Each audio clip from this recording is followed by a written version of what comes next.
What's up, Richie? Just chilling. What are you doing? How's your morning? I'm here to make a machine shop live, bro. Dude, I'm hopefully here to explode some drum heads if I can. Dude, so how, why Mapex? And how did that relationship start? That's a really good question. And why Mapex, honestly? Believe it or not, I was looking for my first personal drum set purchase. Yeah. You know, growing up, I had hand-me-down kits. Pearl Export, the white one that I grew up on back in the 90s, that was like the thing. And I was looking at different drum sets. And this drummer that I really admire was using Mapex. And I was like, let me check it out. And I was like, dude, his drums sound fantastic. I was in between a Mapex Saturn, DW Collectors. Yeah. I was always a fan of DW Collectors, and Yamaha Maple Custom Absolute. I actually owned a Yamaha Maple Custom. Yamaha surprised They're me. great. They make really good drums. They're great. Yeah. And between those three, I ended up on the Saturn 4 Purple Sparkle, favorite kit ever. This is the new Mapex Saturn. So we're not doing Mapex Saturn 4 or Mapex Saturn 5. They're all just new Saturns. And then we have this chrome hardware. I mean, it's a beautiful finish. This is the teal fade. It's a fantastic kit. And Great the shell, mount, great tom mount for resonance. it's got a lot of movement.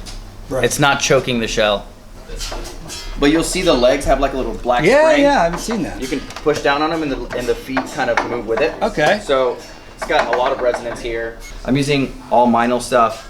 So on the far left here, these are the 14-inch pure alloys. These are the mediums. These hats record extremely well. They have a good buttery feel to them. The hi-hat chicks, when you're using your left foot, really articulate, and they don't have annoying overtones. Sometimes, not every hi-hat is good for recording, or perfect for recording, especially what we like to do. And we just found that these, for us, are the best for recording, just in my opinion. And I have my favorites are like the darks, the BYZANCE darks, and these are just the thing that the guys really enjoyed.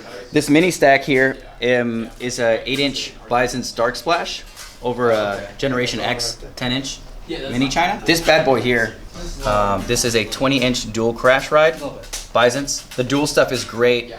It's really smooth. When you strike it, it's got some really good low fundamental in there. It's a beautiful cymbal. It really is. On the right over here is a 20-inch sand ride. It's a Benny GREB signature. Yeah.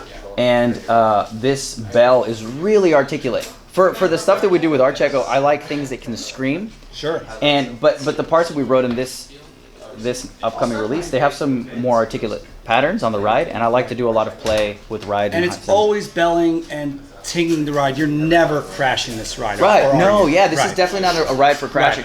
Right. This right here, 19-inch BYZANCE medium thin. This is one of those brilliant crashes. And Awesome sounding crash. oh yeah. And it's striking. It feels good. This stack actually has quickly become my favorite stack. I love stacks, and this one is a flat China. There's no bell on this China. All right, look at that. It's a 19-inch BYZANCE flat China, and underneath we have a 16-inch vintage trash crash. And then finally over here, I'm using the 20-inch BYZANCE Equilibrium China. This is a matte GARSTKA signature, and man, this is engineered so perfectly. 20 inches of China, I mean, that's a lot. Probably really loud. Yeah, it's really loud. Last record we used hydraulic heads. They've got like a really vintage late 60s, 70s John Bonham type sound. Got that traditional vintage rock like box sound. Right. Yeah. These are G2s. So this is a 2-ply clear head. And what I like about the fact that it's clear is the more stuff you have on a head, the more that you remove the fundamental tonality, simply because, I mean, you're adding mass, right? That's not to say that coated heads are not good. Clearly, I have a coated head on my snare drum. But for toms, when I'm looking for resonance, G2s specifically have just given me everything that I want.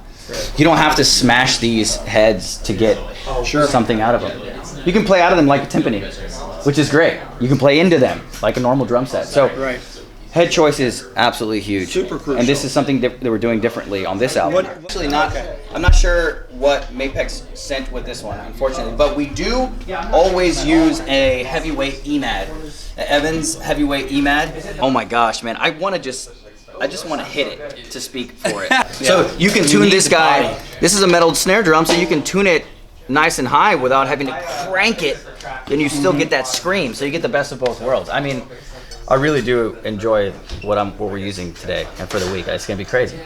Really. Okay, man. All right, let's get started getting tones in.